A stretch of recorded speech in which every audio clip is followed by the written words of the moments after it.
اچانک انسان کا دل کسی چیز پہ آ جاتا ہے، یہ انسانی فطرت ہے، تو اس پہ پکڑ نہیں ہے۔ صوفیہ کہتے ہیں کہ تمہارا دل اتنا صاف ہو کہ تمہارے دل میں یہ بات بھی نہ آئے،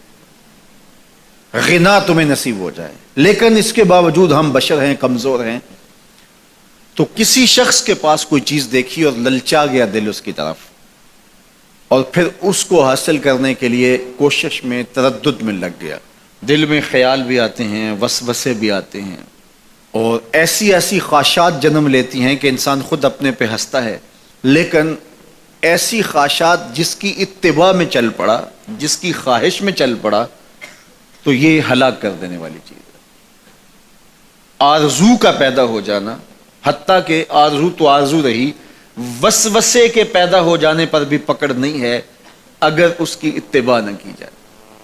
صحابہ نے حضور سے عرض کیا، حضور ہمیں ایسے وسوسے آتے ہیں کہ اگر ہم بیان کر دیں تو قتل کر دیے جائیں، اتنا غلیظ خیال بعض اوقات انسان کے دل کی تختی پہ آتا ہے، دماغ کی سکرین پہ ابھرتا ہے۔ تو فرمایا کہ تم کیا کرتے ہو؟ تو انہوں نے کہا کہ ہم اس کو جھٹکنے کی کوشش کرتے ہیں، جب اس طرح کا کوئی خیال آتا ہے تو بندہ اس کو جھٹکتا ہے، دور کرتا ہے، اور بندہ خوف زدہ ہوتا ہے اور اللہ کی پناہ میں آتا ہے، اور اس کی ایک حالت ہوتی ہے۔ تو اس حالت کا انہوں نے ذکر کیا کہ ہم تو پھر یہ کرتے ہیں۔ تو فرمایا کہ ذالک صریح الایمان، یہ تمہارے واضح ایمان کی علامت ہے کہ اس وسوسے کے بعد جو تمہاری طبیعت میں بے چینی اور بیزاری پیدا ہوئی، اور اس کو دھکیلنے کے لیے، اس کو خیال سے ہٹانے کے لیے، اس کو تصورات سے دور کرنے کے لیے جو تم نے کوشش کی، یہ تمہارا ایمان تھا جو کھڑا ہوا،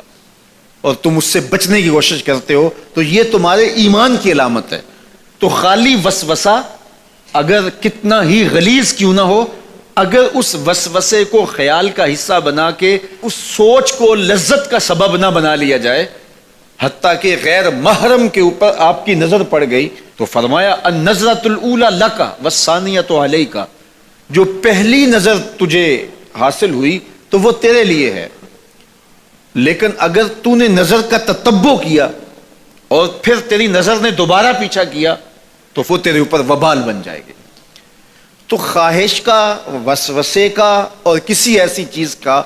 دل اور دماغ کی سکرین پہ ابھرنا اور خیال پیدا ہو جانا، یہ کوئی بات نہیں ہے۔ انسانی زندگی کے اندر کتنے ہزار خیالات جو ہے وہ انسان کے دماغ میں جو ہے وہ پیدا ہوتے ہیں،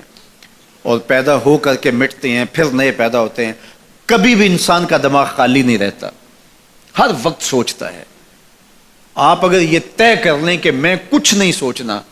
تو یہ سوچ رہے ہوں گے کہ میں کچھ نہیں سوچنا۔ یہ کبھی ہو نہیں سکتا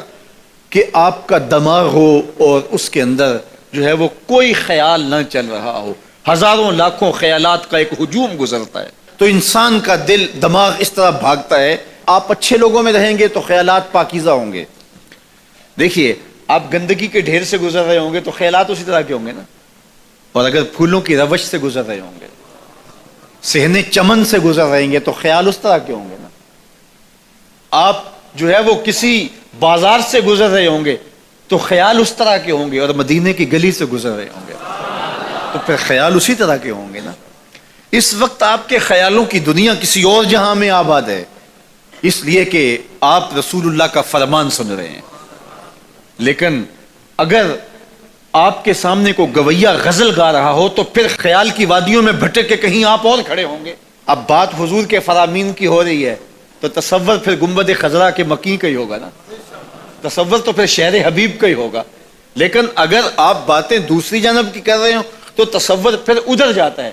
اور اسی لیے ہمارے علماء نے کہا کہ گانے کی طرز پہ نعت نہیں پڑھنی چاہیے، اس لیے کہ گانے کی جو معروف طرز ہوگی، جب اس طرز پہ نعت پڑھی جائے گی تو سن آپ نعت رہے ہوں گے، طرز سے آپ کے دماغ اور آپ کے خیالات بھٹک کے کہیں اور چلے جائیں گے۔ اس لیے یہ گوارا ہی نہیں ہے کہ ذکر رسول اللہ کا ہو اور خیال کہیں اور جا رہا ہو، خیال آوارہ ہو اور بھٹک رہا ہو، جب تذکرہ حضور کا ہو رہا ہو تو خیال بھی گنبد خضرا کے مکی کا ہی ہونا چاہیے۔ تو یہ بات ذہن میں رکھیے گا کہ یہ انسانی زندگی کے اندر انسان کا خیال بھی بھٹکتا ہے، سوچیں بھی بھٹکتی ہیں، دل میں بھی کئی کچھ آتا ہے، لیکن پکڑ اور گرفت اس وقت ہوتی ہے جب انسان اس خیال پہ اپنے آپ کو اس راہ پہ ڈال دیتا ہے۔ لالچ کا پیدا ہونا بھی شریعت میں ماخوذ نہیں ہے، وہ تمہارے لیے جو ہے وہ وبال تب بنے گی جب تم اس کی اتباع کرنے لگ جاؤ گے، اس خواہش کے پیچھے لگ جاؤ گے۔